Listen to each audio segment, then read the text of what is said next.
And to that piece of lieutenant that's always on his podcast, bash us, him.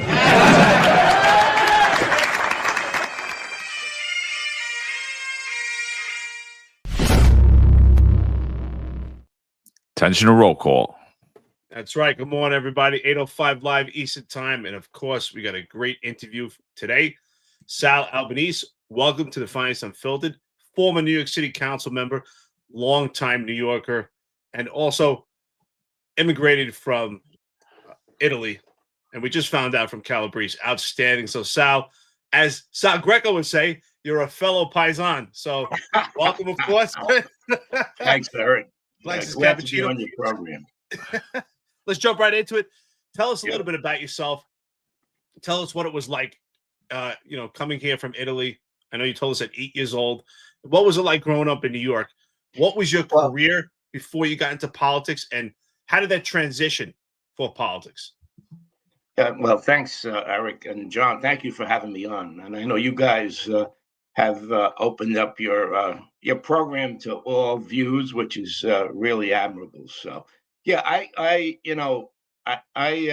came here at the age of 8 with my mother and 2 sisters. My father was already here. He was a carpenter. He was here a couple of years before us. And unfortunately, when we got here, my dad became disabled, could not work anymore. So we were in deep doo-doo. So my mother, who was very handy and knew how to sew, became a garment worker right across the street in South Brooklyn on Fifth Avenue between First and Garfield. That's where we grew up. And we were on railroad rooms, paying $35 a month in rent, and just barely making it. My mom, supported the whole family, and it wasn't easy. But the neighborhood was a working class neighborhood at the time, and a lot of good people living there. I went to a Catholic grammar school there, where the nuns actually, because we didn't have any money, allowed us to go to school there without paying tuition, which was fantastic. And then we went to public high school, John Jay High School in Brooklyn, known for Joe Pepitone. Joe graduated from there. I played baseball there for 3 years myself. So then we went to, my sisters and I all graduated from CUNY, the City University of New York. At the time, tuition was free. Without those services, without New York City offering those services, we would have been in bad shape. And in today's climate, we would have been homeless because you couldn't find apartments. Today, apartments run, $4,000, $5,000 for a room. That's one of the things that drew me to Mamdani's campaign. So I became a teacher and actually went back to teach at John Jay High School. And taught there and taught in public schools for 11 years. 5 of those years, I was a varsity gymnastics coach there. Then I worked, I got laid off in 76. You guys are too young to remember, but a lot of cops, teachers, we were, and I just got married. So I was I had a lot of anxiety about my life at the time because we don't know, my wife, thank God, worked.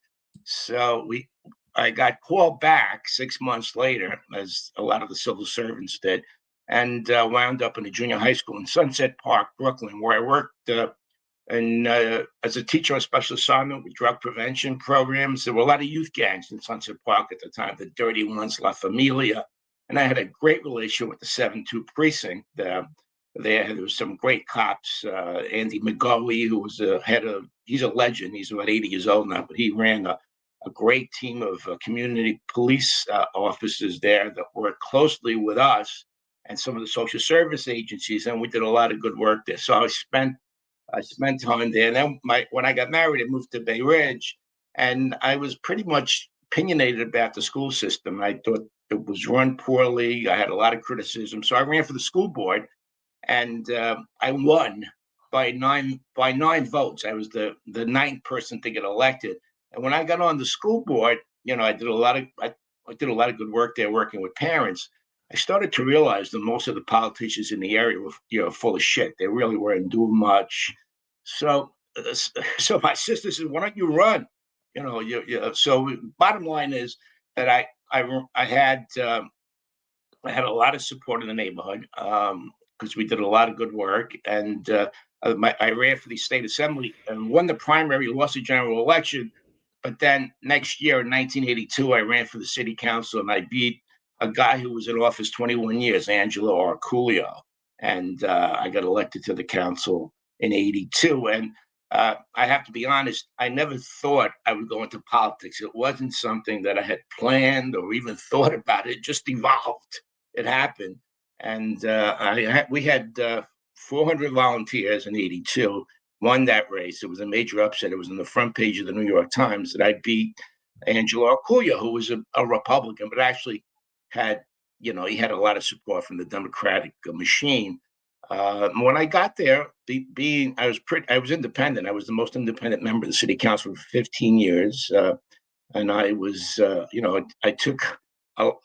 I had a lot of beatings because of it. I'm not physical, but just in terms of the leadership was not happy with me because I voted by conscience on a number of issues. And I was stuck in a small office for 15 years. I never got a bigger office and I never had a Lulu. A Lulu means when you chair a committee, you get a stipend, like $10,000, $15,000. And once you accept that, you have to vote. You have to vote the way the leadership wants you on key votes. So if you don't, you're not going to have a committee. You're not going to have $15,000 a year extra.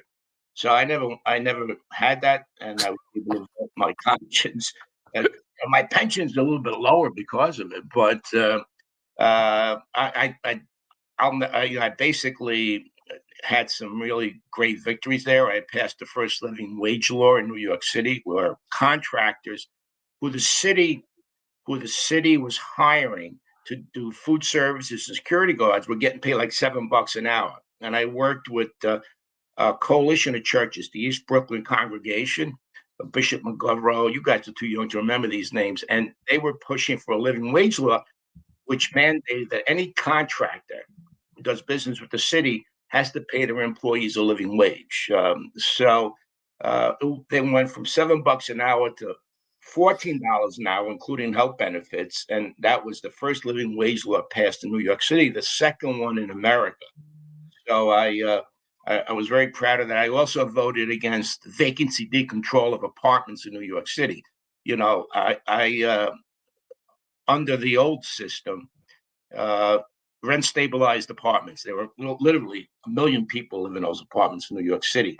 Once they were not, when somebody left the apartment, right, the next person would also inherit rent stabilization. Vacancy decontrol says when you leave, we're going to be able to raise the rent through the roof. I voted against it, and I predicted we would lose tens of thousands of affordable units in the city. And it passed because the landlord lobby bribed a lot of the council members. So I was right about that as well. So those are some key votes. I mean, I can go on and on. I did some stuff on Northern Ireland. I was very active. I have a big Irish constituency. I did a lot of work on what was going on in the north with the British occupying the north of Ireland, and the IRA was involved. And what we did was we passed a law, which I sponsored, that anyone who did business in the north of Ireland, any company in New York from the U.S., had to have an affirmative action program that they wouldn't discriminate against Catholics in the north of Ireland. And that worked out very well. I visited Ireland a number of times. I have a lot of friends there. But it was a good run. Anyone who knows my record on the council, they could criticize some of my positions, but my integrity was never contested. And, I did the right thing. And I ran for mayor in '97. I got 22% of the vote and lost that race. I was really soaring. And we just didn't have the money to go all the way. David Goff, who was a political consultant at the time, said if I had 2 more weeks, I would have won that primary and I would have faced off against Rudy Giuliani in the general election. Rudy did everything he could to make sure I lost. He wanted to run against Ruth Messenger, which he did and won. And in that race, by the way, had the housing police endorsement, had a number of police unions who were not really. People think that that officers, the unions, were thrilled with Rudy. They weren't that crazy about him. Double zeros, which really hurt the force. 2 years of double zeros for no salary increases. So there was a lot of, dissent about his mayoralty amongst the rank and file. Though some people lionize him, that was a real issue that people on the force were not happy with. I mean, looking back, people love Rudy Giuliani, but I don't think cops ever love the mayor. Like the NYPD is never gonna love the sit-in mayor. Like they're not. True. Like they might love the leadership of the NYPD that mayor places in. Right. As the political overhead of all of that, they're never gonna love you. It doesn't matter who it is. You could crown me and Eric the mayor today. They're gonna go from loving us to hating us tomorrow. It is what it is. Like that. So I appreciate you coming on, man. You're a wealth of knowledge. You started in the council. Me and Eric were too. So I mean, like you know things about New York City. Like, and I love to pick your brain a lot about that. But like, if I could just bring it to today, like the state of New York City today, like these last 3.5 years under Eric Adams, like how does that compare to how you've seen New York City, like the trajectory of New York City, and like how do you think Adams has fared as a mayor, his administration, and the state of New York City? Like what do you think about that today? Well, I endorsed Garcia and Yang in the primary against Adams, and I said that Adams is a corruption hazard. And that's why I wouldn't endorse him. And that's exactly what happened. I think that the city has a number of issues. The top one is affordability, right? People can't afford to live here anymore. The middle class is pretty much being carved out of the city. So Adams hasn't done much in that area. And I also think that what he's done is he's eroded faith in government. People think that the city's, corrupt. They're cynical about governance because of what he's done with his appointments and, all of the indictments. So I think that, New York City's always been a city where fortunately it's a rich city, in terms of Wall Street and all the entities that are here. So basic services are not suffering at this juncture, but there's an erosion of faith in government, and there's also a lot of anxiety about people being able to live in the city, raise a family in the city. So that has gotten worse. In '97, my campaign was about a tale of two cities. I was basically making the argument that the middle class is going to leave New York City, which is going to be the very rich and the very poor. And unfortunately, it turned out to be true. So I do believe that people are looking for new leadership. A lot of the young people in the city are energized about the possibility of Zohran becoming the mayor, and then they're basically, it's all about affordability.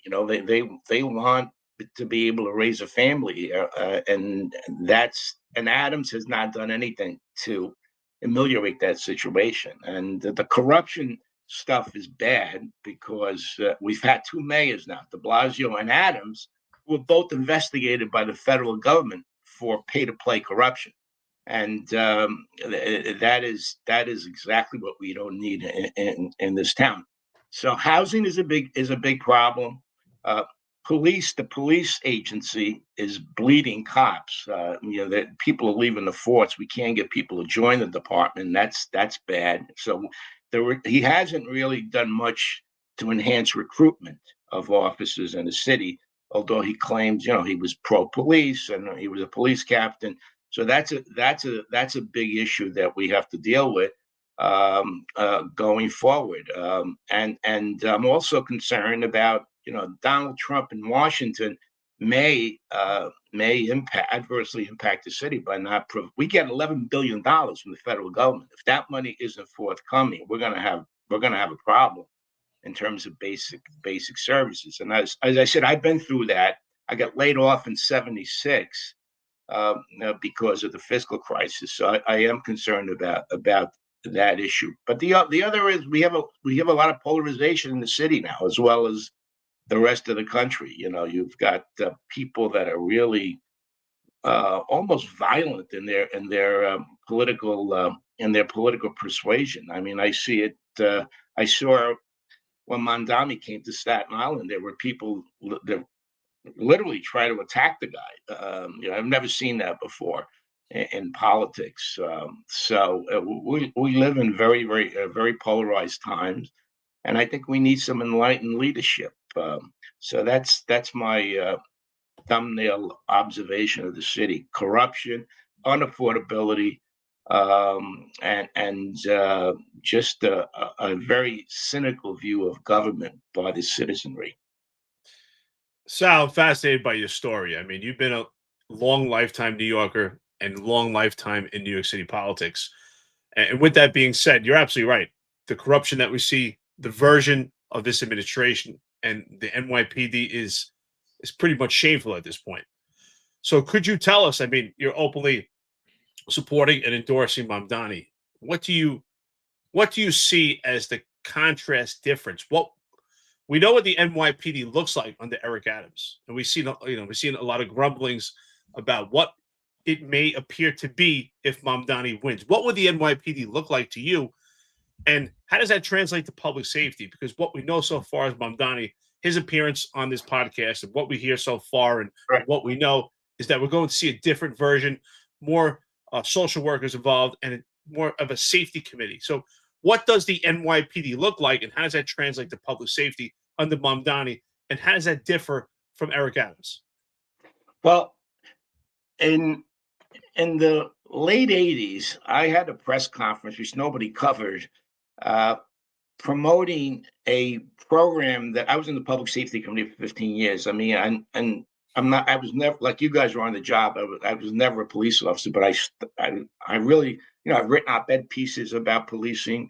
I've gone on patrol once a year with officers. So I think I know something about the job. And my press conference was about this New Orleans program where the mental health professionals would respond to calls for emotionally disturbed persons, and the police would be there, but out of sight. And if it turned violent, they would come in and of course address the problem. So I've been on this case for years, and the city of New York has never taken this seriously. Other jurisdictions have, and the cops don't want to do this. They would rather have mental health workers handle the situation, and if things got out of hand, of course they would have to go in and address the problem. So I think Mamdani is the first candidate to be serious about this program where mental health workers would respond. He's going to spend $1 billion hiring a number of these folks. They're going to work in conjunction with the police department. They're going to be in hubs in the subway as well, where we have the mental health system in New York City is a disaster. And I forgot to mention that it's worse than the criminal justice system. So, his plan is very extensive. I read it, Department of Community Safety, working with the police to bring about a better situation when it comes to dealing with the mentally ill, which is rampant. I mean, a lot of these crimes that are these most heinous crimes in the city, most of these people are out of their minds. And they're basically allowed to. They go into Rikers Island, they give them the meds, and then they walk out, and they're not taking the meds anymore. There's no follow up. So I think his approach is a good approach. And he wants to maintain the police numbers as they are. He doesn't want to defund the police or cut police. So I'm looking forward to basically a more comprehensive approach. By the way, Baltimore has this approach, and their crime rate has dropped dramatically, lower than New York. And this program that he's promoting is not innovative. I mean, it's Oregon has it, Denver has it, where these mental health workers are responding. The problem is going to be finding the proper staff. people that are willing to do this work and are well trained as mental health workers working in conjunction with the NYPD. In Baltimore, they work closely together, and the numbers there are dramatic. So I see the officers being less engaged with mental illness problems and having these professionals, mental health professionals, dealing with a lot of the EDP calls in the city. So I think it's a good thing. I've had a conversation with Zohran when I met him months ago about this, and I said to him that morale on the job is terrible. And one of the things, if he wins, at that time it was at 0% in the polls, by the way, you should really begin to think about how to address the morale problems by improving the working conditions. Maybe go to four days a week, 10 hours a day. Maybe institute a drop program, which is in place in other jurisdictions, so you retain some of the veterans on the job. So he was listening.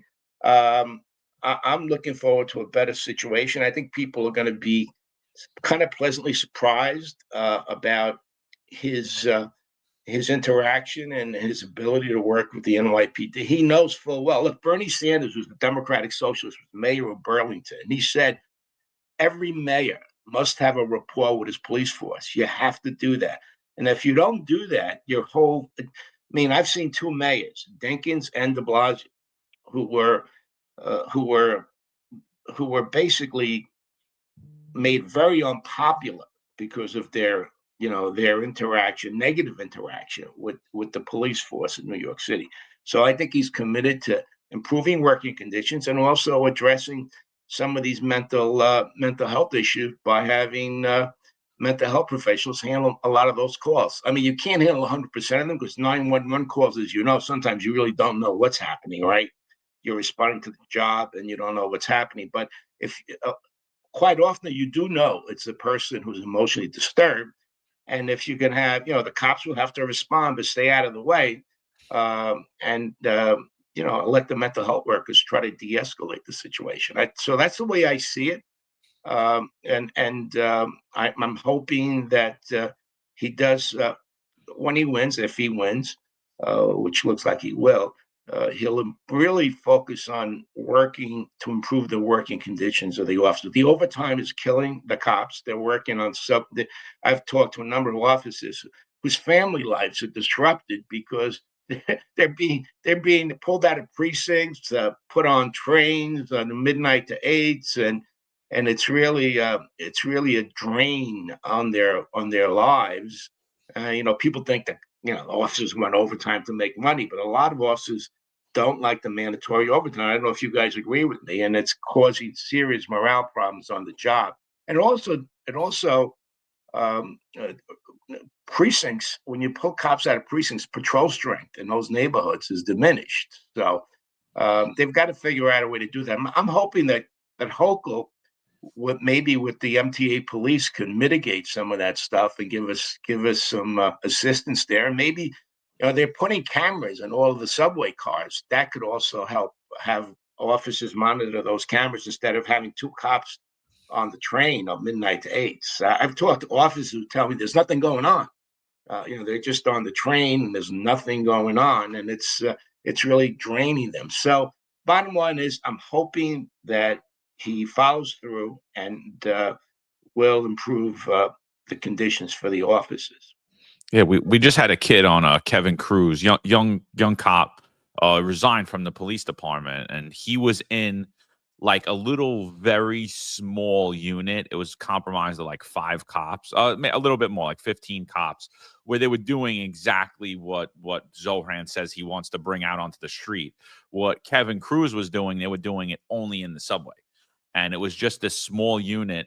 And, I think, we all agree. I think even like most law enforcement experts agree that like a lot of scenarios, it would be better to have psychologists, not them be the first response, obviously, but them to be in nonviolent situations to deal with those and to have police there as a security role, an authority role. So Kevin was kind of working in that. The thing that he was complaining about, and I think that all New Yorkers are complaining about, is there's no follow through on the treatment end of it. So they're out there on the street with the nurses.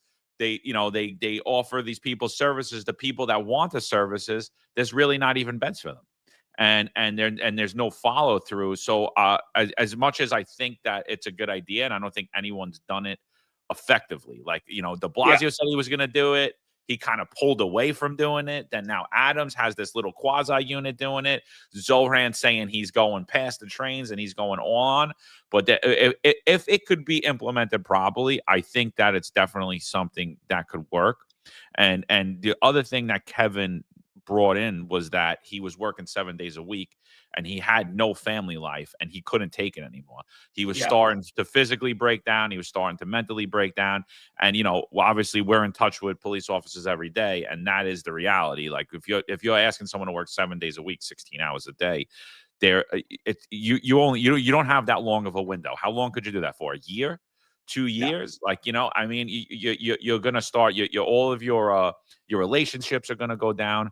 The thing with Zohran, though, I think that I think most recently where he came out against the gang database, that to me, because again, like I haven't heard like a real articulate argument as to why we would want to get rid of it. City council is their issue with the gang database. Althea Stevens is that the gang database for the NYPD is compromised of mainly Black and brown people, which is true of the gangs in New York City. And when I look at how the NYPD utilizes the gang database, it's not used to, it's not shared with landlords. It's not shared with schools. It's not shared with employers. It's not even used on an everyday like patrol basis. Like, oh, here are your gang members. Go get touches on them. Go harass these guys. Go hound them. And so that's the one thing I think I differ a lot with Zohran recently. I don't love, I'll be honest, I don't love his public safety platform, but like that, I'm like, I don't get it. What are your thoughts on the gang database? I don't have a problem with it, but I think the issue is that I've seen, for example, raids in public housing, right? Where I remember Bill Bratton had a couple of those in some of the public housing units in the city. And they have these massive sweeps.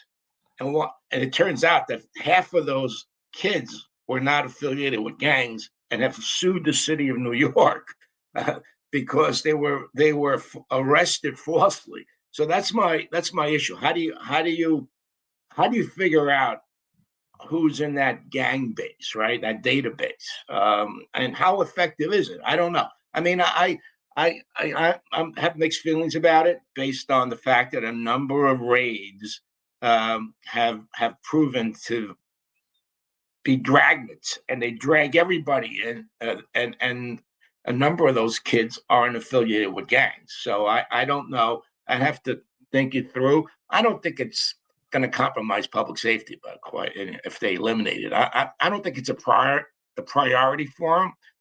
To eliminate it, that's not its top priority. But I have confidence in our detective bureau, and there were a lot of great street cops out there who know who's who. So I don't think it's as significant as people make it out to be. But obviously, it is a great it's a great argument to make against Zohran. People use that effectively about the gang base is popular with the city, with city residents. But I'm not that energized about it one way or another, and I'm not sure. He's going to be very cautious about these kinds of issues because his main agenda is really the affordability stuff. That's what he wants to do, and I don't think he wants to tangle over some of these other issues that are peripheral. So we'll see what happens.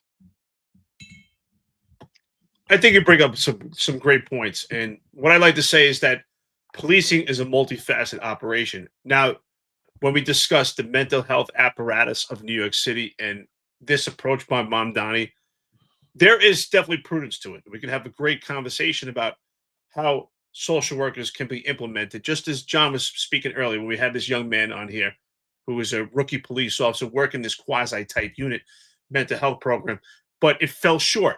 And that's where the police officer felt it in his role. Is it was almost just like delivering a package, right? They have that mental health person that is in need, and once they bring him to the hospital or a shelter, it's a disaster on that end. So it really falls short for the police officers because the shelters are not being provided properly. It's not a good system. Most of these homeless would rather be in the subway than go to these shelters because it's such a disaster. So that's where we need a lot of fix. So with that being said, go ahead, Sal. I don't want to interrupt. Yeah, well, Eric, I agree with you. Most of the problems that we have is the bureaucracy. At the end of the day, we're talking about people getting the job done, right? And if you don't have the right people in place, if you don't have the follow up, if you don't, for example, have hospital beds that we need for some of these folks, people are going to fall between the cracks. I mean, Andrew Cuomo shut down, they started years ago, but he eliminated literally thousands of hospital beds for mentally ill folks. So it's about follow up, and it's about a bureaucracy that is efficient. And I'm hoping that Zohran appoints some top flight talent to head these efforts, because otherwise, de Blasio spent $1 billion on a mental health program, which was a disaster. I mean, even the controller said it was a joke. Basically, for $1 billion, he set up a call line, and nothing was done to deal with the severely mentally ill in the city. And sometimes you have to involuntarily commit people. I mean, it's because they're hurting themselves and others. So it's about, how do you run an efficient operation at the end of the day? If you don't, you could have the greatest plans in the world, but if you don't have the right personnel and the right people running things, you're not going to solve those problems. And they're solvable. I believe they are solvable, by the way. I've seen, as a school teacher, I've seen schools that were really tough places, but you appoint the right principal in those buildings, things improve dramatically. You appoint a lousy principal, things are going to fall apart. And the same thing with the job you guys had, a good precinct commander. In the 7-2 precinct, as I said, I worked with Andy McGoey and that CPOP team. We announced it in the 7-2 precinct with Ben Ward and Ed Koch. You guys were babies, and they did a tremendous job. McGoey actually was on a national magazine because at that time the cops were just in cars, right? They never get out of their car. They never talked to the community, and they had set up this team, and it really worked very effectively. When I was a councilman, I worked with them as well. They solved a lot of problems. But once again, when you try to how many you need about 112 Andy McGoweys, right? This guy was a great sergeant, and he had a great team with him. But in some precincts, they weren't as effective because the folks that were doing it were not passionate about the job and were looking for steady tours. You know how it is. It's all about who you appoint and how you run those entities. Well, Sal, since we're on the topic, right, we're talking about the apparatus here of the NYPD and public safety. With the gang database, I have to say personally, working special operations the majority of my career, and especially in a leadership position, the gang database was a magnificent tool to monitor and track these gang members. And I do think, unfortunately, sometimes, and it happens, and you see with the Ray Kelly era with the impact zone, it was very effective. But sometimes you have to throw out this big net, and you catch some big fish, and with that, you do catch some little fish also. And I think really the emphasis should be on the NYPD on monitoring the gang database properly. So sometimes, because if we have good leadership, that will be better maintained. But with that being said, we're talking about structures to hold the NYPD accountable. What do you think about the structures in the city to hold the NYPD accountable? I think they're broken, particularly CCRB. What are your thoughts on the Civilian Complaint Review Board? I think that structure is completely broken, and I think that is another thing that hurts morale. And I'm not sure yet on how it would be utilized under Zohran Mamdani. That's a good question. I can't answer that. I don't know. He hasn't really discussed CCRB. I know by law it's there, and you want to appoint people who are really knowledgeable about policing and investigators who are knowledgeable. So I'm hoping that he does that. I mean, what do you? Let me hear from you. What do you think is wrong with CCRB? Well, first of all, I think that they're trying to prove their existence by always getting more funding, and I think there's a complete bias and disdain towards policing. And I think that they're so overzealous that it affects police officers and it causes misrepresentation. Police officers get mischaracterized because, and we've heard them testify to the city council, how the ultimate goal is pretty much to determine the police officer's guilt and then find something that fits that. So these cases are not being properly investigated. They're being reverse engineered. And that's where I see a lot of the problems, and particularly myself. And once you become on the CCRB's radar, especially with this discipline matrix, you become a target. It's a good point. I mean, I certainly hope he takes that into consideration. I'm sure that he's going to interact with some of the union leaders. I know he wants to do that, and that should come up. I mean, you want a CCRB that's fair, right? Basically, I've always felt that unsubstantiated complaints should be taken out of an officer's file. When I was in the city council, I don't think it's fair to have unsubstantiated complaints in an officer's file. Certainly CCRB is there. It's going to be there. Hopefully it will be staffed by people that are objective and fair, and on the board they should have. I think you have a couple of veteran police officers on that board. I think you have Joe Fox on that board, who was a commander, I believe.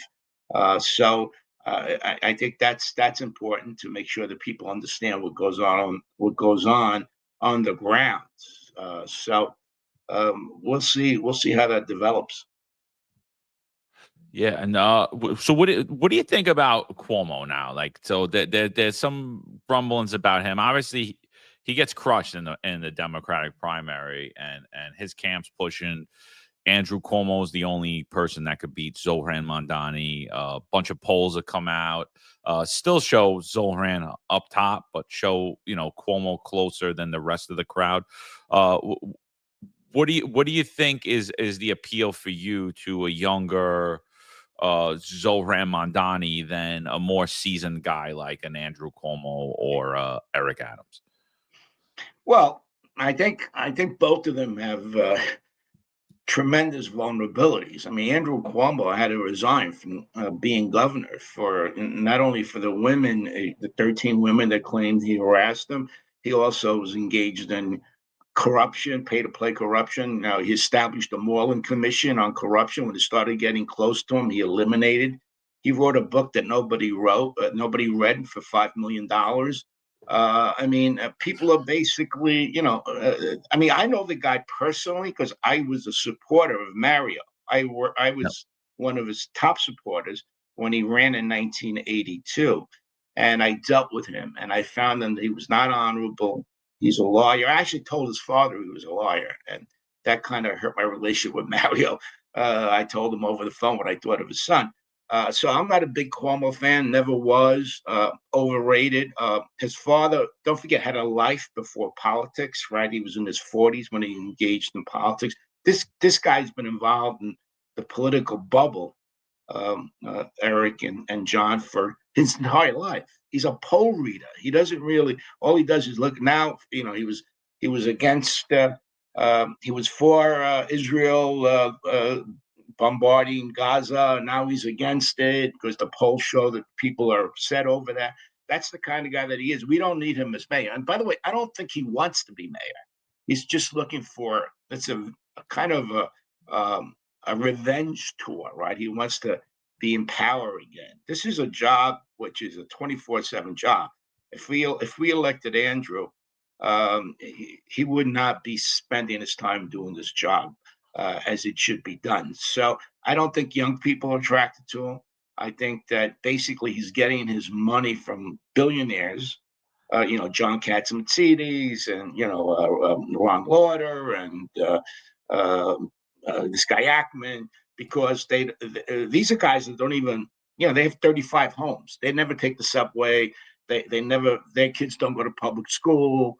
So they just want to defeat Mamdani because, he's quote a socialist.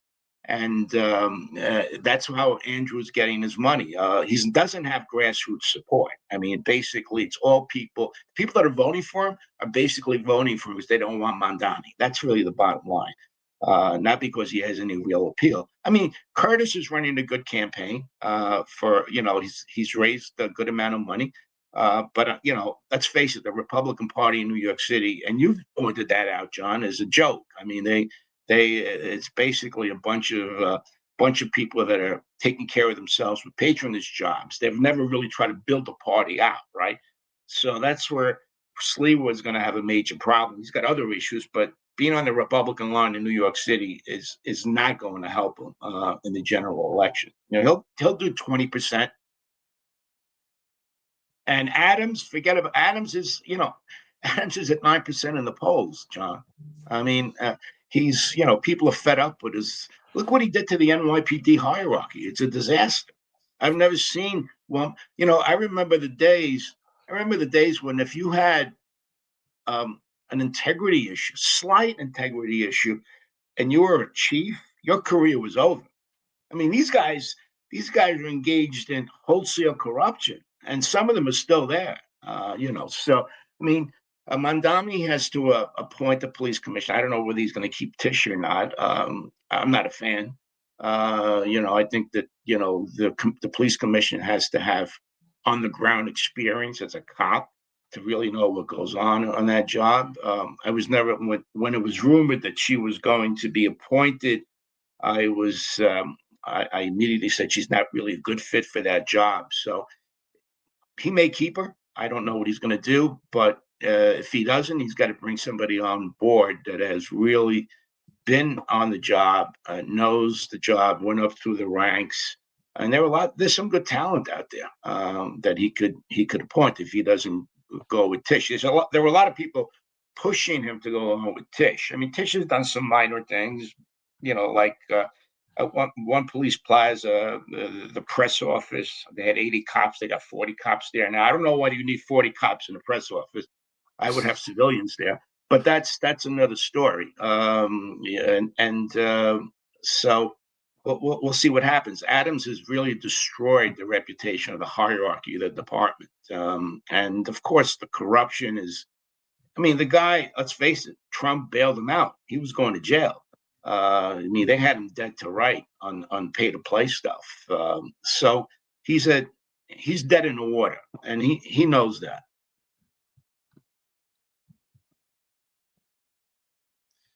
It's interesting, right? Because you've been in politics for decades now in New York City. Well, I'm a private citizen, Eric. I'm a private citizen. I'm a lawyer. Now you are. I've been a private citizen since '97. I haven't. I mean, when I ran for mayor in '90, I could have stayed on the city council. I was there for 15 years. I'm a big term limits guy. It was 3 years too much. And I've been in the private sector as a lawyer, and I worked in finance. So, and I'm still working. So, but I love public policy. So I comment on it a lot. I got a podcast, which is, kind of not very popular yet. John's given me some good advice on it. As a matter of fact, I got to do some more work on it. I actually had plug it here, Sal. Like, what's the name of it? Yeah, definitely, please. Yeah. It's Running Against the Wind. It's on YouTube and Spotify, and it's twice a month. You guys are on every week, and you have a big viewership, which is great. But thank you. I had Jack Cambria on. I don't know if you saw it. Jack was the head of the NYPD hostage negotiating team. I mean, he's an amazing. He's a legend. Person. He is, and Jack was in a 7-2 precinct with McGoey's team when they started that unit. He was one of the cops on the street. Tremendous guy. He almost comes across like a priest, really, and that's why he was able to go into situations and de-escalate. It was just a tremendous character. He's teaching now across. He actually teaches in Italy too, and it teaches departments here across the country. He said if I go to Italy, he's got friends there in the Carabinieri division that he'll he'll hook me up with. But Nice. Jack, so I'm going to have Andy McGoey on at some point. He's 80 years old and he's tremendous. Talk about the CPOP unit. Once again, you guys weren't around, but it was I wrote an op-ed called "Bring Back the Street Cop" in the Daily News, basically criticizing the fact that the police were not getting out of their cars. They were just responding to jobs, 911 call, never interacting with the community. And this unit was put into place in my precinct, and it worked very, very well. But it's we'll see. Let me ask you. So now, so with decades experience and looking at politics, and now in the private sector, looking from the outside in, this is something that I feel I've been saying often. Talk about Trump. We talk about, Trump has been expressive about what's going on in New York City, that he won't give federal funding if Zohran Mamdani wins. And we often talk about in this podcast about BlackRock and different special interest groups that have special interest in New York City politics because of the economics and that economic wheel of New York City. Right. So do you think that the apparatus, and there's less parties now, right? There's less parties in New York City. And I believe you ran on the Reform Party. Do you think I'm not a big party person, I'll be honest. Never was. I mean, I'm a registered. That's why I wanted to ask you. Do you think that politics in New York City especially is still run by the people? Or do you think that it's actually run by special interest groups? It's run by special interest groups. It's run by, one of the things that Mamdani is not connected to is, look, there are a bunch of fixers, lobbyists and consultants who raise money for candidates, like that Eric Adams, right, and Bill de Blasio. These guys raised a lot of money for them. So when they get in there, they start representing clients, right, and they start doing favors. They're indebted, basically. They're indebted. I mean, when I was running for mayor in '97, I was terrible at fundraising because they give you a list of people to call, and you feel like taking a shower afterwards, right? Because some of these people, they're not giving you money because they like you. They want something in return. It's quid pro quos, and basically, Mamdani's not connected to any of those folks. That's one of the reasons why I do like them. And yes, these people, the political class in New York City, I call it the political class, right? And that includes even some Republicans. They basically are in the business of politics, right? Politics is a business for these folks. It's not public service, right? It's a way to get rich, right? You go to the city council, right? And then all of a sudden you turn around and you become a lobbyist, right? One of the things I want Zohran to do is ban for 5 years anybody who leaves high office from lobbying, right? Because what they do is if they want to become a lobbyist, when they're there, they're basically trying to ingratiate themselves. Instead of, thinking about what's in the public interest, they're going to think about what's in my interest, right? How do I get a job with these lobbyists, right? Basically, we have a political system that is definitely significantly influenced by the political class who are in the business of politics. And the only way to do that is by reforming the system. For example, I urge Zohran, as soon as if he wins, to ban lobbyists and people who do business with the city from bundling money to candidates. If you look at all of the investigations involving Adams and de Blasio, that's how it happened, right? You go out, you say, some developer says, I'm going to raise you, $200,000. They bundle the money. And then when you're in office, the calls come in and you start doing favors and you're not making decisions on the merits. So, that's one of the reasons why there's a lot of opposition to Zohran, by the way, because he's not connected to these folks. It's just a lot of young people that are basically behind him. So Sal, could you educate us a little? Because recently the minority leader, Joe Borelli, he had stepped down early from his seat. He resigned early. Frank Morano had won a special election to take over that seat. And Joe Borelli went to work for a lobbying firm. I'm a political novice, right? I'm not, I sit, I watch from the outside. I've never been on the inside from you. What is it that lobbyists actually do? Like, what do they do? they basically try to cozy up the politicians for clients, right? So if you represent a developer, right? Say you represent Larry Silverstein, basically, and you work for a lobbying firm. He hires you, gives you a retainer of $15,000-$20,000 a month, and he wants legislation passed to benefit his particular industry. So how's that legal? Isn't that quid pro it's quo? legal. It's legal. It's called pay to play. Yeah, it's perfectly legal. But I blasted the city council because what they did was I was urging them to ban people. Joe Borelli did what a lot of them do. It's not only Joe. Is they turn around and they trade. They become influence peddlers, right? And basically, they are, it's very, and even in Albany, there's a 2-year ban from lobbying in Albany. In New York City, that's not the case for the city council. It's like a 1-year ban. It's really silly. You need a 5-year ban. The same thing in Congress. They turn around. It's called the revolving door. And basically they enrich themselves. They go out and make a tremendous amount of money based on influence peddling, right? I mean, and that's really what it is. And they're raising money for candidates, and they got their buddies that are now committee chairs, and they basically try to convince them to support whatever their clients are doing. That's why they get hired as lobbyists, because they want folks, their ex-colleagues to basically support whatever clients that they're promoting. I always thought public service is like being a priest. It's a vocation. It's not a way to get rich. And that's what we have in America. We have politicians who are basically using it to enrich themselves. And it happens here in the city. And there are ways around it. If you pass these reforms, if you introduce reforms, they're not perfect, but they can mitigate the corruption. Police captains can't stay in a precinct, right, for more than a couple of years. They move them around, right, for obvious reasons.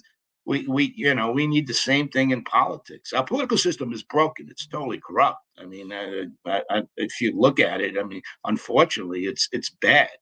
And people are self-dealing, and the system can be reformed, but you need the political will to get that done. Unfortunately, the police department's turned into the same exact thing. Literally, people using it to enrich themselves. That's what it is. Yeah, I mean, I'm hoping. I mean, policing is an honorable profession. It really is. I mean, you're actually saving lives. You're helping people when it's done properly. And Jack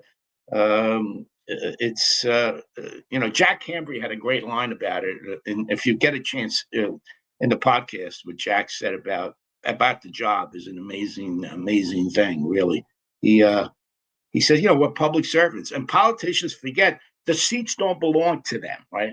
They think that they own the seat that they were elected to. It's the people's seat. It's not their seat.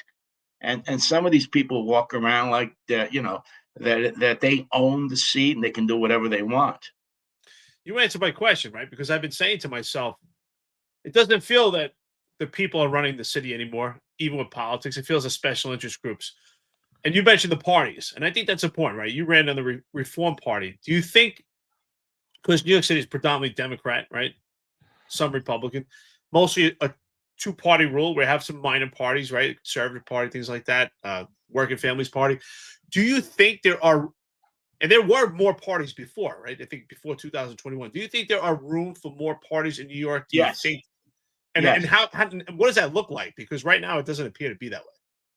Well, it's the rules are very difficult, intentionally so, to organize more parties. There are efforts like the Forward Party with Andrew Yang.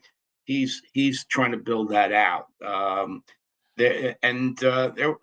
of the interesting things that's happening in New York is that the demographic now of blanks, independence, is growing by leaps and bounds. People are not registering with parties.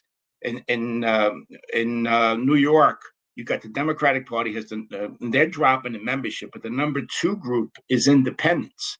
Then the Republicans. So people are not registering with parties. The parties are polarizing. They really are. And George Washington was right when he said that. I'm not a big believer. They also make you subject you to litmus tests. You know, you got a platform. You got to take this position, even if you're not supportive of it. So I'm hoping that there are movements across the country to build third parties. It's not easy, but it can be done. As I said, Yang is trying to do that with the Forward Party, and the Working Families Party in New York was formed not as an independent party, but to try to steer the Democratic Party towards more labor-oriented position. That was the initial effort. And I'd like to see, I like to see parties that actually run candidates. I think competition is good. When I was in Bay Ridge, I had general elections every year. They came after me every year as a Democrat. And it made me a better council member because I was on my toes constantly because of the competition. And you have many of these districts around the city, there is no competition. So basically, you can sit on your laurels and do nothing, get reelected. So we need competition, and we need additional parties. I agree. So just to go back to public safety for a minute, one thing I missed is the police department is reporting they're down like 7,000 cops from September 11, 2001. Myself, Eric, actually don't believe those numbers at all. We think they're down a lot more. We've lost over 14,500 in the last 4.5 years. And if you just do the math on that, they haven't even replaced a half of that. So, and then out of those that are replaced, people have left. So it's, so the numbers are down a lot. Zohran is saying that he's going to keep the numbers the same. He's not at increasing it, right? Everybody is saying they're going to hire 5,000, they're going to hire 6,000. Again, we don't know how we're doing now without changing the majority, changing the morale, changing the atmosphere of the NYPD. Yeah. But what are your thoughts? Like, you're a New York City resident. Do you think New York City needs more cops, or is it operating efficiently at its current levels? Like, what are your thoughts on that? I think. What do you think you should do? I think keeping the numbers at this level, if we're able to address some of the other issues that he's talking about, in other words, having the cops do less work around things that they're not really. They don't really want to do, like mental health issues, dealing with the homeless. It would be okay, and patrol strength could be increased if they're able to shift responsibilities that the cops are doing right now to other agencies. For example, a quick example: when an accident takes place, right? Why can't traffic agents handle the accident? We have cops responding to those jobs, spending 2 to 3 hours there, right? I mean, it's ridiculous.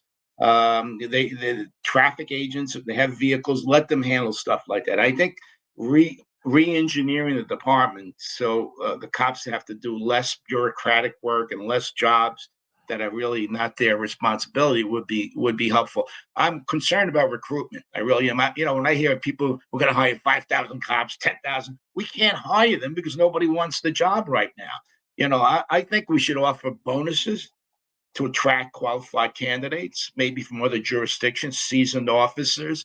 I'd like to see that as a possibility. Maybe even give them housing assistance if they transfer to NYPD. Make the incentives really attractive so we can get officers to seasoned officers. I'm also worried about people being pushed through the academy who really aren't up to snuff. I had a friend who was in the academy recently. He told me some of the candidates can't even go up the stairs. And others can't pass the written exam. That's a disaster.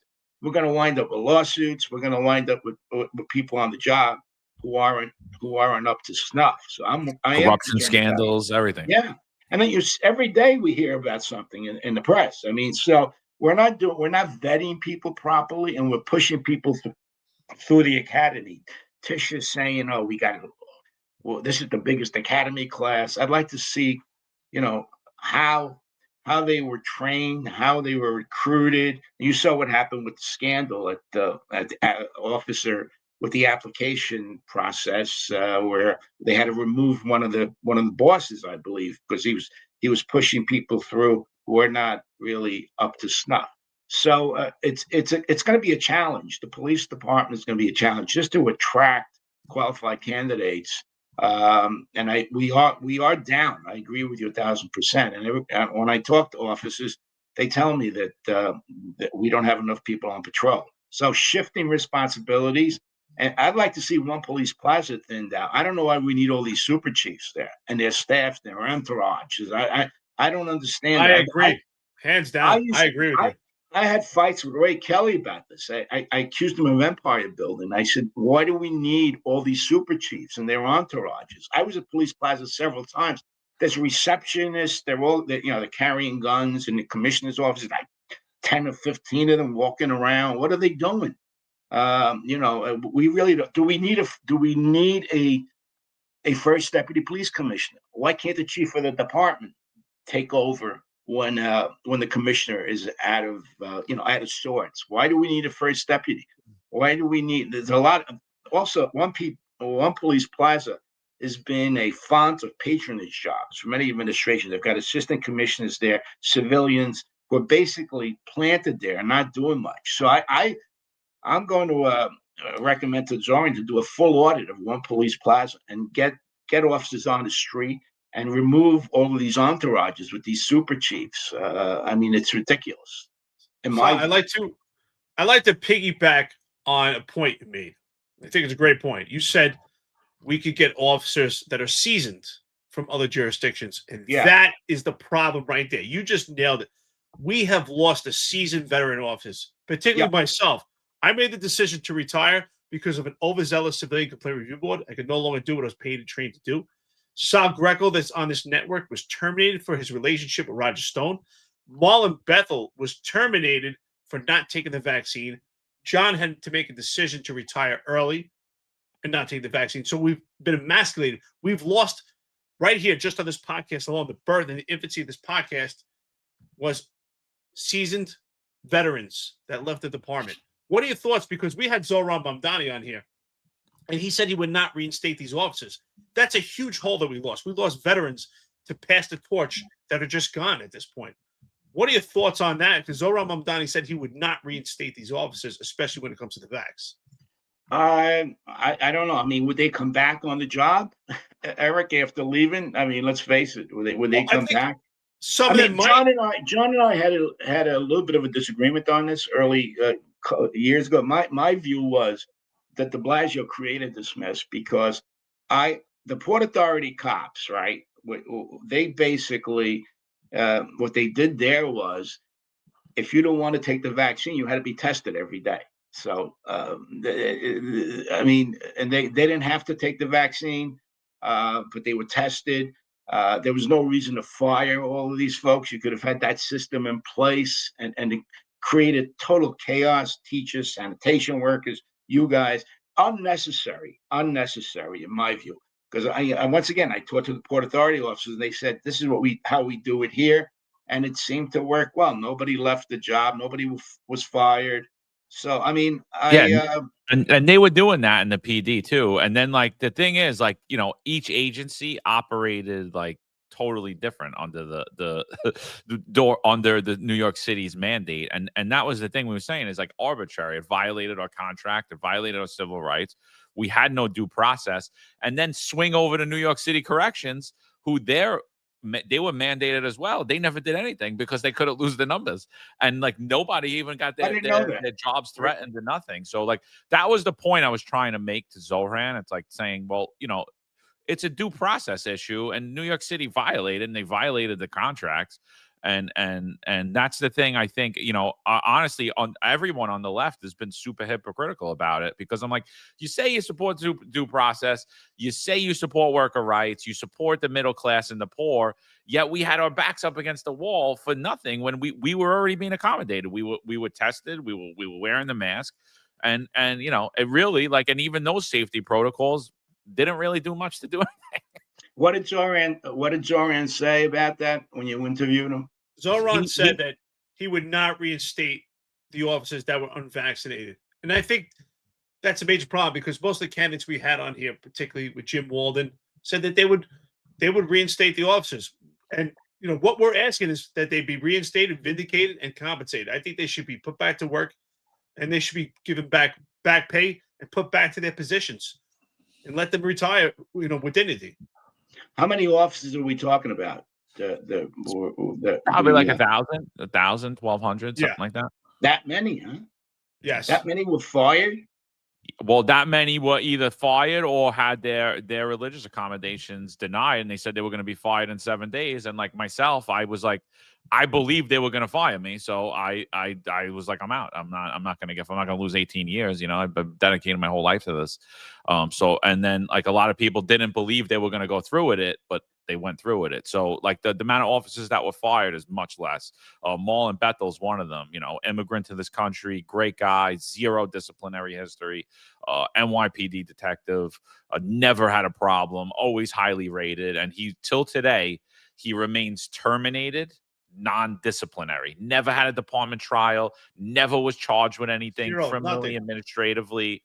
I mean, it really is. It's such an injustice. It's like it really sits with me a lot. Is it because it was like a health emergency that? Well, that's what Zohran's saying. Hey, it's a public emergency. We might need to do this again, but we still have law and we still have reason and during times of public emergency. And again, DCAS said that the approved accommodation that would not cause an undue hardship was to allow people to mask and test. And he was doing that. So he was already being accommodated. So New York City messed up. They made a really bad choice. And then they exempted some people from it and they fired others. It was ridiculous. Well, that's the de Blasio administration. As you know, I'm not a big fan of de Blasio. I ran against him. I thought he was he created some of this stuff. It was unnecessary, really. They could have handled it much differently. Look, I'll convey when I do see Zohran, I'll convey your comments to him about this. I don't know if he's going to change his position, but that's a great point, right? Because you said de Blasio created this. Well, he did create this. Eric Adams, being a former cop, had the opportunity to say, you know what, we have to put a stop to this. We need our veteran police officers. And he actually enforced the mandate. So while de Blasio passed him the football, he took it to the touchdown. Yeah. And the problem is, I just want to say alone, we could say 1,000 police officers. Maybe it's not that many when we really talk about the numbers. But it's a huge problem because we talk about the quality police officers. For each one of those veteran police officers, there's numerous young police officers that can learn from them. And that's why it's so important to pass that torch in any profession, even in politics, especially policing. Yes. So losing those 1,000 police officers, I think, was a major gap. I agree. I mean, I don't know if are you familiar with the DROP program in some jurisdictions that they're using to allow officers after 20 years to induce them to stay 5 additional years. What they do is they collect the salary, they freeze their pension, but they can collect the pension and also collect the salary for an additional 5 years. That may be a way to keep some veterans on the job. It's quite an inducement, an enhancement. I don't know if the city's willing to spend that kind of money, but I think it's especially with this, we're losing so many officers on a regular basis. It would help to keep some veterans around for an additional 5 years.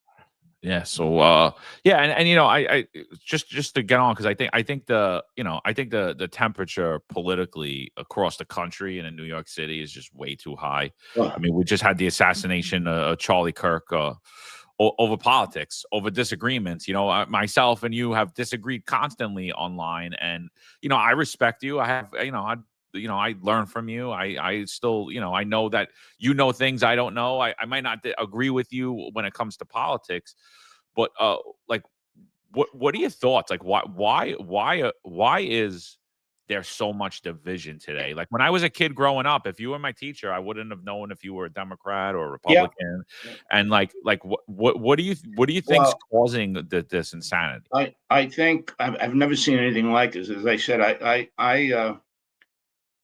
I was an elected official in Bay Ridge with surrounded by Republicans, and we never had this polarization. I didn't, those guys didn't hate me. I didn't hate them. I mean, we campaigned aggressively against one another over issues. Chris Mayo was the state senator, and I became close friends. He's passed away now. He was a Republican. I've never seen polarization at this level. As I said, I ran for office on Staten Island, Mid Island. You could have had Mickey Mouse on the Republican line. People would go right down the list. And in the old days, they would try to evaluate you as a person, right? They would say, Albanese, he's a Democrat, but he's good on these issues.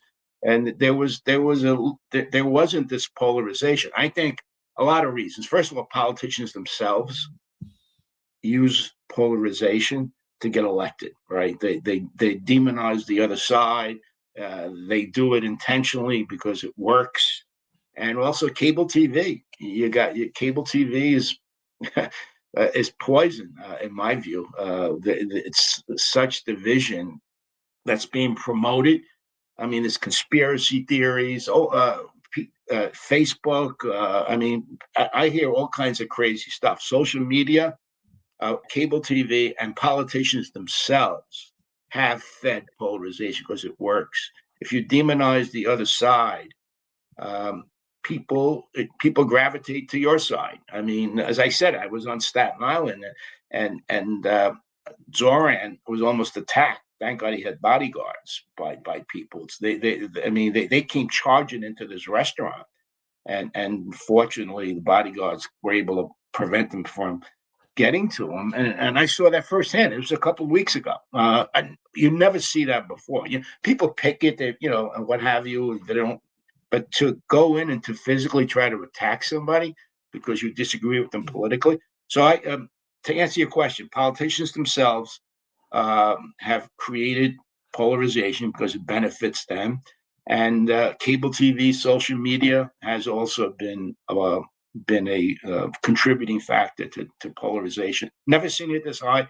We're in a very dangerous state when somebody, winds up shooting somebody because they disagree with them. Killing them. Same thing happened to that poor woman in Minnesota. Her husband and was shot, and she was shot and killed. Look, I think we're going to see more of it. Actually, I really do.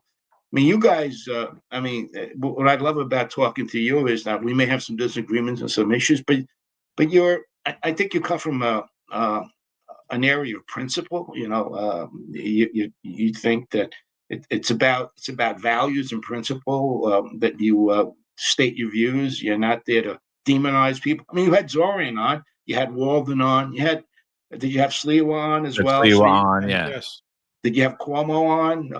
The Cuomo and Adams, I think they're a little timid to come on because I think we know a lot. Again, we would be respectful to them like we are to everybody, but I just think they're a little timid to come on. I think we know a little bit too much, about them, and they directly affected our lives. And our children's lives and our families' lives. And so not that it would be a heated discussion because we're able to debate with people that right. we're opposite of. But I just think they were a little timid of it. But everybody else came on, and we interviewed everybody the same way. We didn't. No, which is fine. I appreciate the interview and the feedback. And I tell people they should watch your program, And thank you, Sal. Listen, I say it all the time. I believe opposition meets opportunity. We should have these civil debates. I love that, Eric. I love that. Thank opposition. You. I think opposition meets opportunity. I think my paisan Sal quoted you on that. Yeah. That's the paisan right there. Speaking of, you're a long-time New Yorker, right? So yeah. And we talked about Mamdani almost getting attacked, right? So you've seen crime in the 80s, you've seen crime in the 90s, the early 2000s. Right now, we see this campaign of perception versus reality, right? That's the battle and controlling the narrative. Do you think that the fear of crime right now is worse than the stats? Do you think that? And what do you think about, is crime worse now? Is it better? What are you seeing in comparison to what they're telling the public?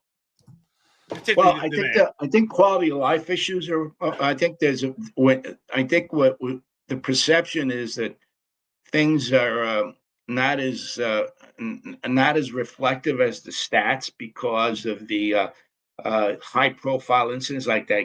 That's a psychopath who's a suspect in killing those two poor people in Queens, and also people that are homeless, people that are mentally ill, walking around. Basically, people are frightened, and they see that on the subway, they see that on the street. But I think the perception, although I got to say, I'm always suspicious of the police stats.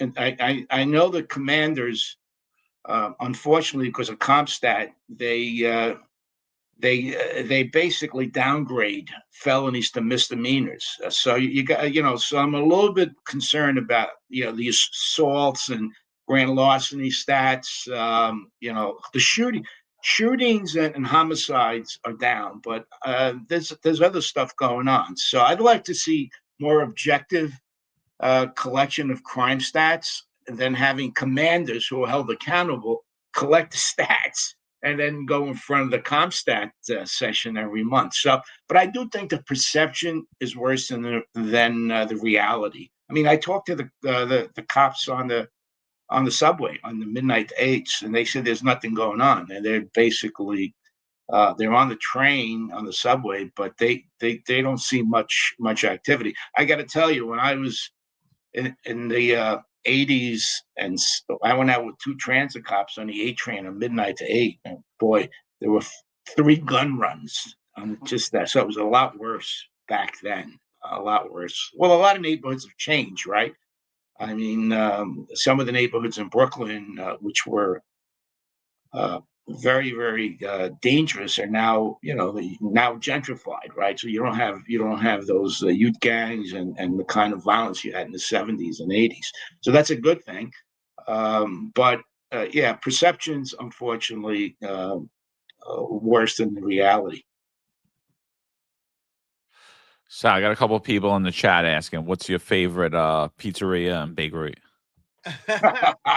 Villa Abate in Brooklyn is my favorite. Mine too. And I love Danino's Pizzeria here on Staten Island. Good stuff. Oh yeah, you go across the street and get ices. yeah, absolutely. Well, I can't lose weight because I love to eat. So I'm being Italian is.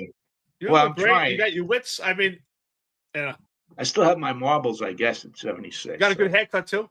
Yeah. Well, I love talking to you guys, and I appreciate you having me on.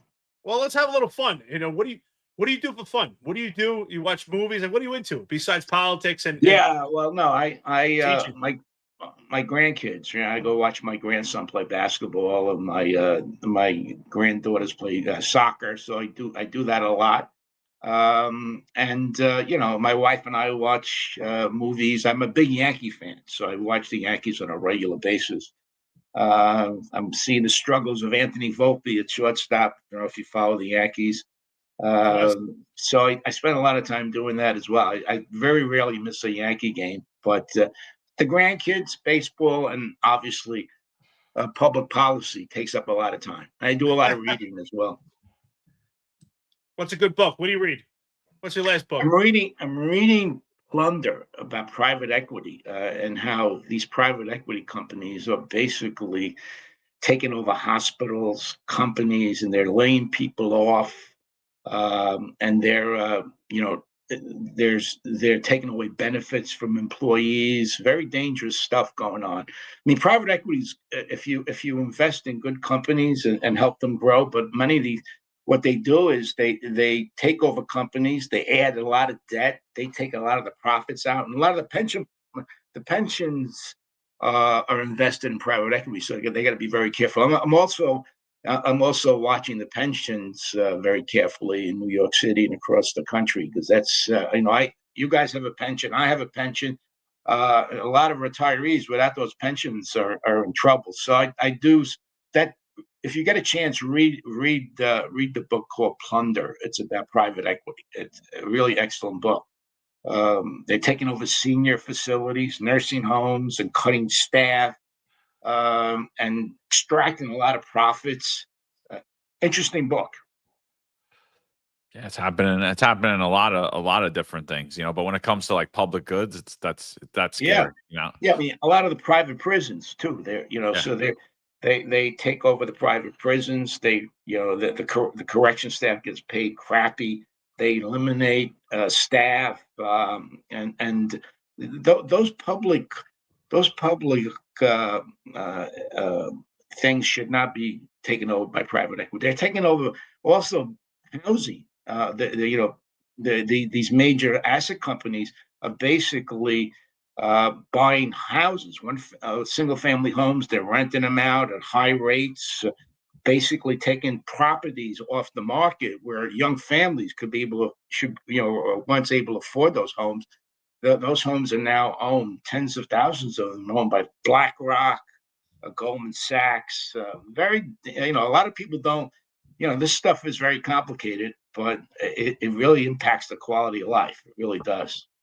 Yeah. So, we appreciate having you on.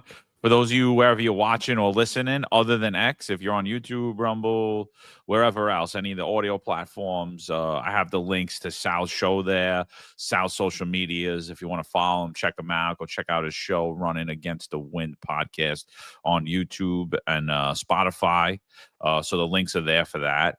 So Sal, it was a pleasure, man. I always enjoy going back and forth with you, and anything you want to leave us with before we start Just to wrap up?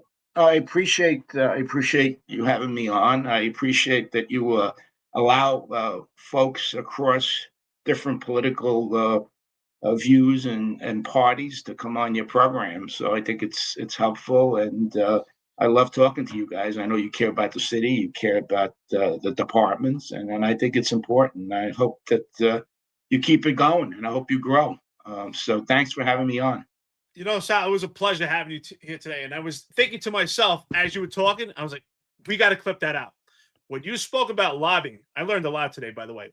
When you spoke about lobbying and how it basically is a pay to play, I said, wow, we got to clip that out. That was a great segment. You really informed me on that. I was, I'm glad John asked the question, as I was always kind of unsure myself. And the way you laid it out is great. I appreciate it. It's really a sad state of affairs because it's almost like a illegal operation. So I appreciate you breaking that down. It's legal corruption, I call it. But I want to leave on a positive note. These problems can be solved if you guys are educated. You know what's going on. You study public policy. Most people don't. If they focused and basically read and thought through the process, it would help elect people that are really interested in public service. I remember, I'll leave you with this final thought. I used to do business in Ireland. We managed money for the Irish pension plan. So I would fly to Dublin, right? I'd get into a taxi in Dublin, and the Irish cab driver was listening to NPR, listening to Irish radio, and we would start talking about New York City. And I was amazed that every cab driver I was using there knew more about New York City politics than 90% of the people on my block. It was incredible. So people really are not that knowledgeable. They get their information from Facebook or 30-second ads on TV. We can solve problems. Democracy means work. You got to spend some time thinking things through. And understanding that also the games that the politicians talk about polarization, it works because people are not well informed, and it's a problem. We can solve our problems if we have really better informed people, and you guys can help with that. So I know Sal Greco is screaming right now. If he gets a chance to watch this, if he's up right now, he's like, "See, low information voters." But he's right. You're right. He's absolutely right. Listen, John, Sal, before you run, because you just sparked something in my head, and I meant to ask you earlier. Just before you run, one last question for you. Yeah. I've been making the claim that Zohran Mamdani's campaign and his policies are not much different than the Democratic platform nationally, locally. Yeah. What are your thoughts about that? Like, absolutely. The whole thing about him being a socialist, democratic socialist, is like, it's a scare tactic. You're right. I mean, it's basically The affordability angle is something that everybody's pursuing now, by the way. I was reading about the New Jersey race, right? For governor, they're talking about affordability. So it's basically a part of the Democratic platform. It should be part of the Republican platform. It should be on every platform, which makes sense. People want to have a decent quality of life. So, the funny thing about Democratic socialists is, LaGuardia was called a socialist. Vito Marcantonio, who was a great congressman from Harlem, was called the socialist. Bernie Sanders, and I come from Italy, right? Bologna, the city, one of the best run cities in the world, is run by a social democratic mayor. It's an operations job. People think that Mamdani can change our free enterprise system. None of that is possible. Or no, he doesn't want to do that either. He wants to make the city more affordable. I mean, and there are ways to do that politically. But you're right; it's not much different than a Democratic platform in terms of affordability. There are other issues that are different. I mean, his position on the Palestinian issue is different. He basically speaks up for Palestinian rights, and he's taking a beating for it. That's foreign policy. That's not really local. Right. That's not, you know what I mean? When as it relates to like public safety, as it relates to housing, as it relates to medical care, public policy around pandemics. I mean, it's the same thing throughout, like with the Democratic Party. And so like I'm watching like Fox News and Newsmax spin it, and I'm like, well, most of what he's saying, almost to me, 99% of it is I heard Eric Adams say in 2021. And I'm like, so I don't understand, like, why wasn't the world on fire then? Why wasn't the sky falling then? And why is it falling now? Well, because Mamdani is ahead in the polls, and the people looking to demonize him, right? As some kind of like alien, right? Socialist. They call him a communist and all that stuff. It's all about once again, the low information voter is impacted by it. It really is. But I think, as you pointed out, John, it's not. None of this stuff is revolutionary. Free childcare. I mean, that's a big deal. If we can get that done, it costs a lot of money for people who work, put their kids in a daycare program. I mean, that's everybody's promoting that. It's an extension of universal pre-K, and then that's exactly. And now we already have that, and exactly. So, you're absolutely well. You're not a low information voter, so you can read between the lines. But I got to tell you, I walk around and people say all kinds of crazy shit. They just pick up. I go, where'd you get that from? Where my Facebook colleague. That's a good source. This is what I hear. I mean, Sal, I might as well throw in one more thing since we're on it. What do you think about? Because this is what I hear a lot, right? That he's anti-Semitic and a terrorist. What are your thoughts when people say that? Absolutely outrageously wrong. He's basically speaking out for the Palestinians who are being massacred in Gaza. So anyone who criticizes, look, you got to separate the Jewish community from the Israeli government. What they're doing there right now is being condemned across the world. What Mamdani is saying, by the way, is popular in New York City because the polls show that most people in New York City are siding with the Palestinians, and these people are being slaughtered. You're talking about 10,000 children being killed. I mean, just they're dropping bombs on these kids, so what people do, there are people in New York City who believe that the Palestinians are not humans, right? And they think that whatever Israel does is 100% right, and they basically attack Mamdani. He's been anti-Semitic. He's not anti-Semitic. And by the way, the polls show that about 30% of Jews in New York City voted for him. They support Mamdani. He's not anti-Semitic at all. He's actually a very empathetic guy. Yeah, I just saw an interview with Netanyahu on Newsmax, and honestly, like if I had hair on my head, it would have stood up because it was the weirdest interview I ever seen in my life. He came out and said that Israel did not assassinate Charlie Kirk, and then he went on to basically make the claim that any claims against any criticism of Israel is based and rooted in anti-Semitism. And I'm like, wait a minute. wait That's a minute. outrageous. I was like, That's time out. outrageous. That is so far off the wall. Like, you're a government, or if I'm commenting on public policy, that doesn't mean I'm a racist or a sexist or an anti-Semite. You're a government. You don't represent the Jewish people. You might be a Jewish state, but I mean, when we're talking affairs, I mean, that doesn't, that is a thing that has been being done in this country to shut down debate and to shut down free speech. And I was like, I literally turned the TV off. I was like, I can't believe what I just heard. Yeah, Netanyahu is a really bad person. I mean, he's wanted. He can't go into certain capitals in Europe. He get arrested because there's an arrest warrant out for him. The UN Commission yesterday declared what they're doing in Gaza is a genocide. I mean, they killed. I mean, according to London stats, 400,000 people have been killed in Gaza. They're basically dropping bombs on these people, and it's a terrible thing. And Netanyahu he's a liar. I mean, he's a well-known liar, and the whole world is condemning this. I mean, Spain is not doing business with Israel right now. Ireland's not doing business with Israel because of this. This is Italy. The Genoa dock workers in Italy won't help any ships coming into that port that are going to Israel. I mean, so this is a big issue across the world. And Mamdani has basically said that he thinks, look, there should be a two-state solution, right? The borders are clear. You got Israel and you got Palestine, right? That's the answer. And Israel should exist, and so should the Palestinians, in my view, anyway.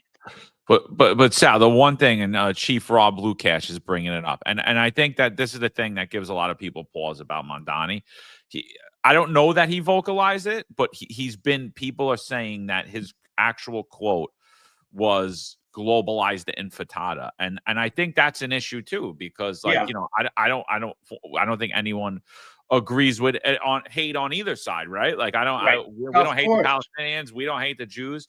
Like, what are your thoughts on the whole movement globalize the intifada? Like, well, he said he didn't use that term, and he recommends people don't use it. But he also said there are people who use globalize the intifada not as a encouragement to violence, but as a human rights effort across the world, human rights effort on behalf of Palestinians. But he did say that he understands that some people are upset over it, get irate over it, and he recommends people don't use it. He doesn't use it because it's radical.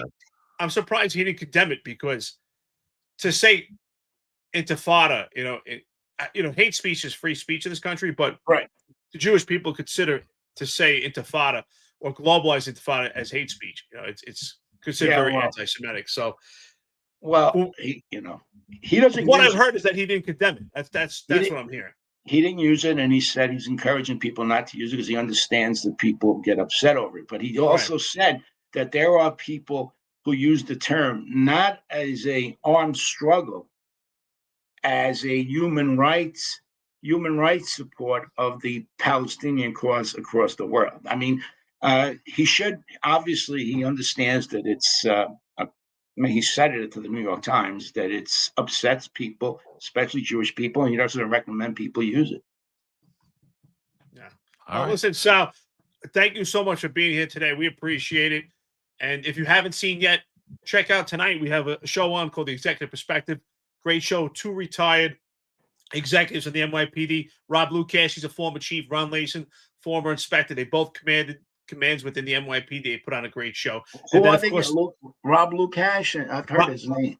Yeah, Rob Lukash, former chief who ran special operations, which include ESU and other special operations. And then Ron Layson, he was inspector. He had commands in Queens. He actually ran Bronx housing. He was one of my former bosses. So they put on a great show.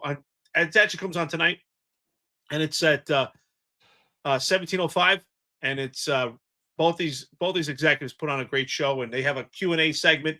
So very informative. And then tomorrow, Sal Greco's on. You got your fellow paisan. And then we also have another show going on right now called 10-4 Tavern that comes on Tuesday nights. And, So you guys are hosting all of those? No, that's an entire network right now. So John and I do this show with Marlon, Marlon Bethel, who was terminated. Yeah. And then we have Sal Greco does his show. Then you have 10-4 Tavern, which is Pete Forselli, retired from DEA. And he also served in the NYPD. And Tom Joyce, former lieutenant from the NYPD, also. Great investigators, both these guys. They have a who's who cast. And then the executive perspective. So there's a whole array of former cops giving different opinions. It's a great platform. Check it out, Sal. We appreciate it. And thank you so much for being here. We'll give you the last words. You're here at the Finest Unfiltered. No, thank you. Thank you so much for having me on. And I really enjoyed the discussion. All right, awesome. Everybody go check Sal out, all right? Finest Unfiltered. We'll be back at you 15:05. Retired Lieutenant / Assistant Commissioner Kevin O'Connor is going to join the executive perspective tonight. See you guys. Thanks for tuning in. There's a handful of retired officers that don't live in the state that have a lot to say about the dream team, as I like to call it. All of a sudden, they retire and have a master plan on how to fight crime, but nothing to contribute when they were here. They want to come back and be part of the dream team. What can I say? Law enforcement professionals dedicate their lives to serving and protecting our community. But who's protecting their financial futures? That's where Laidlaw Blue comes in. Our wealth management platform is specifically designed for the law enforcement community. Laidlaw Blue is a division within Laidlaw Wealth Management, run by retired New York City detective John McDermott.